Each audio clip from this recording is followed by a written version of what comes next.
Agra expressway पर हादसे की गूंज राज्यसभा में भी सुनाई दी। परिवहन मंत्री गडकरी ने हादसे पर शोक जताया और यूपी के सीएम की तरफ से जांच कमेटी के गठन की जानकारी दी। ये बहुत दुर्भाग्यपूर्ण है। वैसे अध्यक्ष महोदय, ये प्रश्न, ये जो हाईवे है, ये उत्तर प्रदेश सरकार ने बनाया है। ये इसका भारत सरकार के साथ वैसे कोई संबंध नहीं है और ये हाईवे का कंट्रोल नोएडा अथॉरिटी करती है। पर यह क्वेश्चन मेरे डिपार्टमेंट को मार्क किया गया है। नोएडा अथॉरिटी के लोगों से भी आज बातचीत हुई है। ये सीमेंट कंक्रीट का हाईवे है और इसके लिए जो एक्सीडेंट्स हुए उसके डिटेल्स भी लिए गए हैं। 2016 में 1525 एक्सीडेंट्स हुए थे, इंजरीज हुई थी, 133 लोग मर गए थे और 2017 में करीब 146 लोग मृत्युमुखी हुए हैं और 18 में 111। और ये जो अभी आज का जो एक्सीडेंट हुआ है, इसके लिए उत्तर प्रदेश के मुख्यमंत्री जी ने कमेटी भी कॉन्स्टिट्यूट की है। पर मेजॉरिटी 2-3 बातें जो रोड सेफ्टी के द्वारा ध्यान में आई है कि हमारे यहाँ जो टायर बनते हैं उस टायर के स्टैंडर्ड्स और उसमें लगभग इंटरनेशनल स्टैंडर्ड्स क्या है, इसकी जानकारी अभी तक हमारे पास नहीं थी।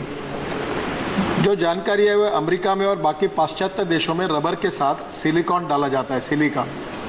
तो उससे भी टायर के बारे में जो टेम्परेचर बढ़ने के बाद जो फटता है उसकी कंप्लेंट कम हो सकती है। दूसरा, नाइट्रोजन भरना चाहिए, उसके कारण ठंडा होता है, शॉर्ट होना चाहिए। ये दोनों बातों को मैंडेटरी करने के बारे में हम लोग सोच रहे हैं और इस रोड के बारे में उत्तर प्रदेश सरकार को भी जो कारण है वो निकालकर उसके ऊपर कार्रवाई करने के लिए हमने अनुरोध। Thank you.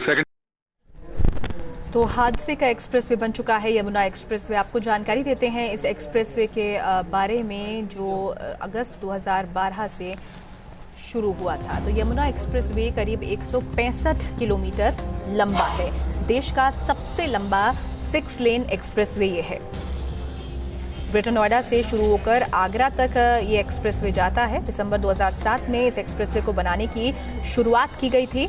9 अगस्त 2012 को इसे जनता के लिए खोल दिया गया और तब से अब तक लगातार हादसों का गवाह बनता रहा है यमुना एक्सप्रेसवे। तो एक्सप्रेसवे पर घायल लोगों को पास के अस्पताल में भर्ती कराया गया। अस्पताल का जायजा लिया हमारे सहयोगी विनीत दुबे ने। आगरा यमुना एक्सप्रेसवे पर जो सड़क हादसा होता है उसमें करीब 18 लोग गंभीर रूप से घायल होते हैं। ये सभी घायल जो है वो इस समय आगरा के कृष्णा हॉस्पिटल में भर्ती कराए गए हैं। यहाँ आप देख सकते हैं कि घायलों का इलाज किया जा रहा है। सीएमओ आगरा ने अभी भी हमको बताया था कि 2 लोग जो गंभीर रूप से घायल थे उनको एसएन में रेफर कर दिया गया है। ठीक सामने आप तस्वीरों में भी देख सकते हैं कि यहाँ पर मौके पर जो आला अधिकारी है वो भी यहाँ पहुँचे हुए हैं। डीएम हैं, एसएसपी हैं, इसके अलावा सीएमओ खुद यहाँ मौजूद हैं और बारीकी से सभी जो घायल हैं यहाँ पर उनसे पूछताछ कर रहे हैं कि आखिर ये सड़क हादसा कैसे हुआ। इसके अलावा बेहतर स्वास्थ्य के लिए जो निर्देश सीएम योगी आदित्यनाथ ने दिए थे कि बेहतर से बेहतर इलाज घायलों को मिले और जल्द से जल्द इलाज मिले, वो यहाँ देखा जा रहा है। खुद मौके पर अधिकारी हैं और पूरी तरीके से निरीक्षण में लगे हुए हैं कि सभी घायलों को प्रॉपर इलाज मिल सके और यहाँ अधिकारी पहुँच चुके हैं। 18 लोगों की यहाँ घायल की बात कही जा रही थी, जिसमें 29 लोगों की मौत हुई थी और जो 18 लोग घायल हैं उसमें 2 गंभीर थे जिनको एसएन में रेफर कर दिया गया है। बाकी लोगों का यहाँ इलाज किया जा रहा है। जर्नलिस्ट मनोज के साथ आगरा से विनीत दुबे, न्यूज नेशन।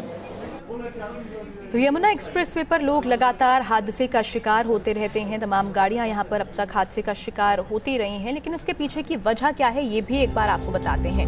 वो बता दें कि अगस्त 2012 से कंक्रीट का हाईवे होने की वजह से यहां टायर फटते हैं। ये पहली वजह बताई जा रही है और ये भी सामने आया है कि 12% हादसे जो हैं वो टायर फटने की वजह से ही यमुना एक्सप्रेसवे पर हुए हैं, क्योंकि लगातार यहाँ पर गाड़ियाँ चलती हैं और हाई स्पीड में गाड़ियाँ चलती हैं, जिससे टायर जल्दी गर्म हो जाते हैं और तेज रफ्तार की वजह से इस हाईवे पर हादसे होते हैं। ये दूसरी अहम वजह है लगातार हो रहे हादसों के पीछे की। अब तक 2.33 करोड़ गाड़ियों ने स्पीड लिमिट का उल्लंघन किया है, इस बात की जानकारी मिली है। नशे की हालत में ड्राइविंग भी हादसे की एक बड़ी वजह है, ये इसकी तीसरी अहम बात।